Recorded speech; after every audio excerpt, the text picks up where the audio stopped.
പണിമുടക്കിൽ പങ്കെടുക്കാത്ത തപാൽ ജീവനക്കാരനെ മർദ്ദിച്ച സംഭവത്തിൽ 7 CPM പ്രവർത്തകർക്കെതിരെ കേസ്. CPM ഇടുക്കി ജില്ലാ സെക്രട്ടേറിയറ്റ് അംഗം R Thilakan, Peerumedu panchayat president R Dineshan അടക്കമാണ് പ്രതികൾ. ഇന്നലെ ഇടുക്കി പീരുമേട്ടിലാണ് സംഭവം നടന്നത്. പീരുമേട് പോസ്റ്റ് ഓഫീസിലെ ഗിന്നസ് മാടസ്വാമിക്കാണ് മർദ്ദനമേറ്റത്. സുബിൻ തോമസ് ചേരുന്നു. സുബിൻ, പറയൂ.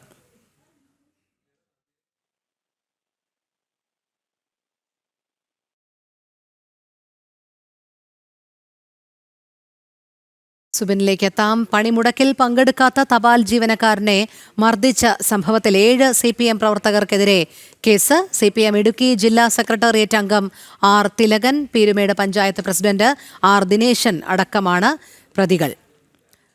സുബിൻ തോമസ് ചേരുന്നു. സുബിൻ, ഏതെല്ലാം വകുപ്പുകൾ ചുമത്തിയാണ് നിലവിൽ ഇപ്പോൾ കേസെടുത്തിരിക്കുന്നത്?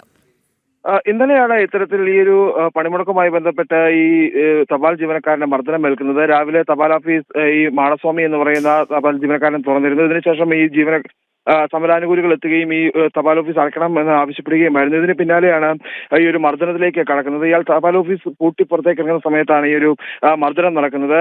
ഈ സംഭവവുമായി ബന്ധപ്പെട്ട നിലവിൽ CPM ജില്ലാ സെക്രട്ടേറിയറ്റ് അംഗം ആർ തിലകൻ, അതുപോലെ തന്നെ പീരുമേട് പഞ്ചായത്ത് പ്രസിഡന്റ് ആർ ദിനേശൻ അടക്കം ഉള്ളവർക്കെതിരെയാണ് അത്തരത്തിൽ 7 CPM CIT പ്രവർത്തകർക്കെതിരെയാണ് നിലവിൽ പീരുമേട് പോലീസ് കേസെടുത്തിട്ടുള്ളത്. പ്രധാനമായും ആക്രമിക്കുക, കൊലപാതക ശ്രമം ഉൾപ്പെടെയുള്ള വകുപ്പുകൾ ചുമത്തിയിട്ടുണ്ട് എന്നുള്ളതാണ് നമുക്ക് മനസ്സിലാക്കാൻ സാധിക്കുന്നത്. എന്തായാലും നിയമ നടപടികളുമായി മുമ്പോട്ട് പോകുമെന്നാണ് ഈ പോസ്റ്റ് ഓഫീസ് ജീവനക്കാരനായ ഗിന്നസ് മാടസ്വാമി പറഞ്ഞിരിക്കുന്നത്.